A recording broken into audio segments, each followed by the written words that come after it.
Trends in snow avalanche climatology in the French Alps. My name is Ben Vercher and you're listening to part 1 of my IGS presentation. Snow climates aren't a brand new idea. Already André Roch in the 1940s, when he traveled the western United States, reported differences between the mountain ranges. And he used attributes of stability, weather, and the snow cover to describe the different snow conditions that he encountered. Let's use this idea and the algorithm that I presented to you to derive snow climates in the French Alps. So let's go to the French Alps, where we have a great Reanalysis dataset, which covers 23 regions and is available from 1958 on. So we can analyze 62 seasons, run Crocus snow cover simulations for every region, and look at different elevation bands, how the snow cover and the weather changed over the past 62 seasons. And apply this algorithm that I just mentioned to extract the avalanche problem types based on the stability of the weak layers and the current weather that changes the conditions in the different mountain ranges. Let's zoom in on the Vercher region. The Vercher is a typical front range region and is located in the western part of the French Alps. The Vercher gets a lot of precipitation in winter, and mountain summits are a little higher than 2,000 meters. To analyze the conditions in typical release areas, we look at the simulation at 2,100 meters. We focus on natural release. I mean, frankly speaking, we don't know what people do. So it's really hard to analyze skier triggering for the past, also for the future. So we focus on natural release and we derive the avalanche problem types. On days when natural release could be expected, the model simulated 40% of the days a new snow problem. On about 20% of the days, a persistent weak layer problem, and the onset of the wet snow problems in spring typically starts mid-February. This climate in the Vercher could also be described as a coastal snow climate. Almost all the seasons, according to the traditional snow climate classification, check in as a coastal climate. Let's look now at the other extreme. Let's go to the eastern end of the French Alps. The Haute-Maurienne region is an inner Alpine region, so there are more mountains around to all sides. Mountains are way higher and summits reach above 3,800 meters. The typical release area elevation is around 2,700. This is an average value.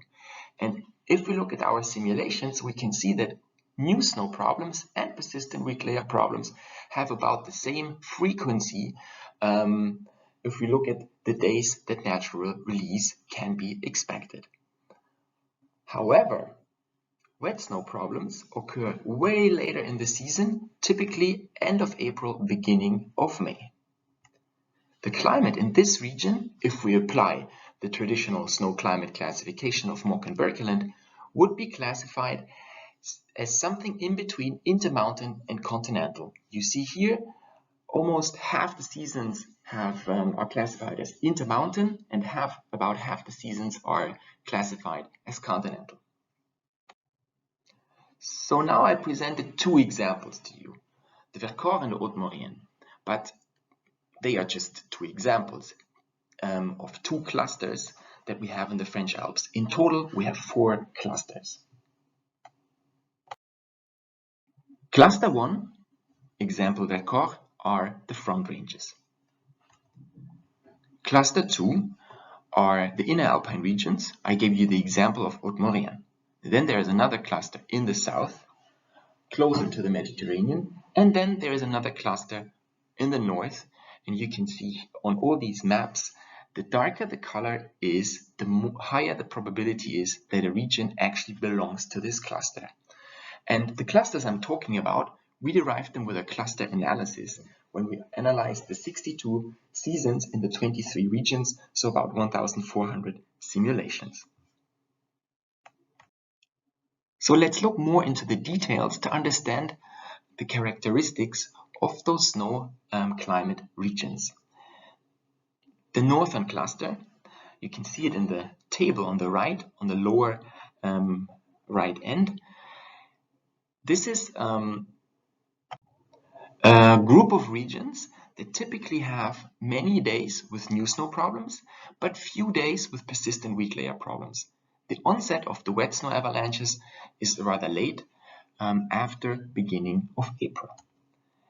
In the inner Alpine cluster, typical seasons have few days with new snow, but many persistent weak layer problems, and the onset of wet snow avalanches is also pretty late. Makes sense because the mountains are pretty high in both of these clusters. The cluster in the south and the cluster in the front of the front ranges, they both have few days with new snow and few days with persistent weak layer problems. The main difference between them are the onset date of the wet snow avalanches in spring. Whereas in the southern cluster, the wet snow onset is after the beginning of March, the front ranges have a really early onset of the wet snow avalanches, typically before the end of February. So let's wrap this up. We use the universal method to assess avalanche problem types from snow cover simulations. And when I say that, I mean that we analyze snow cover simulations with a process-based approach that just considers the physics. There's no statistical tuning or anything that comes with it.